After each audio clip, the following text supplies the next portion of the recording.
I want to talk a little bit about the events that happened on the morning of July 4th, what the Kerrville Police Department and other first responders were doing in those early morning hours. And I want to start outside of Kerrville, out in Hunt. Now, for those of you who went out there yesterday with the governor, y'all know that Highway 39 crisscrosses the Guadalupe again and again and again. And all of those low water crossings, when they flood, they create islands where you can't get in and you can't get out, trapping people in their homes, trapping people in vehicles.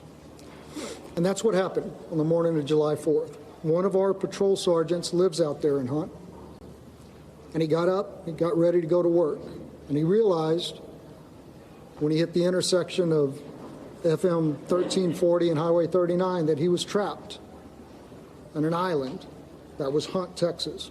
And he saw people, dozens of people trapped on roofs. He saw people trapped in swift moving water. He gave them encouragement over his public address system in his vehicle. He told them to be strong, that he would get to them as quickly as he could, and to hang on. And he knew he needed help.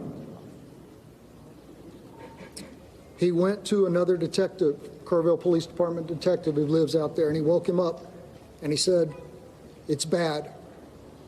I need you to get your gear on and come find me." And then he went back out. And for 13 hours, those two officers, along with some Hunt volunteer fire department firefighters and an emergency room doctor, provided care to that Hunt community. When it was safe to do so, they waded into the water and they rescued people. They got people down off of roofs. They collected them there at the Hunt school. There was a young boy with a pretty severe leg injury that was given first aid treatment throughout the day. Other people came. Many of them were injured. They provided first aid. They coordinated helicopter evacuations for the most critically injured, communicated the situation back to our emergency dispatch center at the Kerrville Police Department. When the waters began to recede, they knew that vehicles would be making their way out there when it was safe to do so. So they went back and forth, clearing out debris to clear a path for those vehicles. They saw helicopters flying back and forth, making recoveries upriver, evacuating those summer camps. And they were by themselves on that island that was Hunt, Texas, doing what they do, serving, protecting, and helping, until about 5 o'clock in the afternoon, when other emergency workers and high-profile vehicles were able to get out there. And here in town, the early morning hours is still dark. Our officers realized that areas of town that traditionally don't flood were going to flood, and that low-lying areas close to the river were in danger. Our officers spent hours going back and forth. In that first hour, they evacuated over 100 homes and evacuated and rescued over 200 people. And to say that doesn't even come close to explaining the actions that took place. Door to door, waking people up, convincing them that yes, the floodwaters are coming and you need to leave now.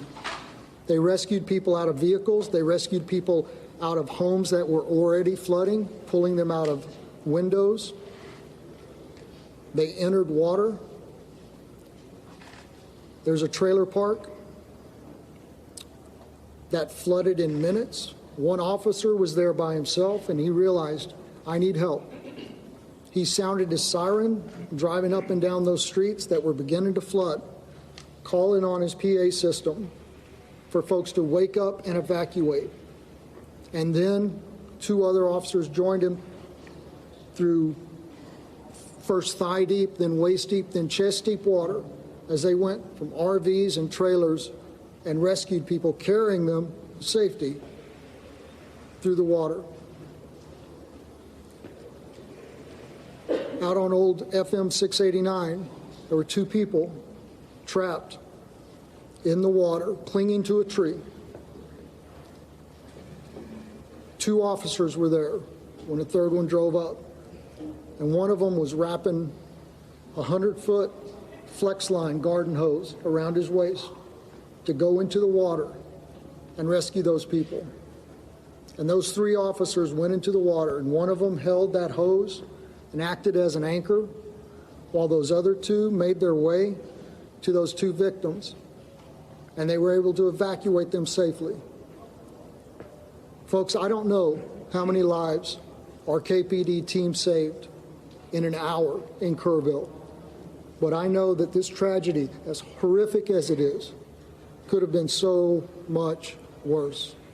We thank you for watching, and remember, stay updated on breaking news and top stories on the NBC News app or watch live on our YouTube channel.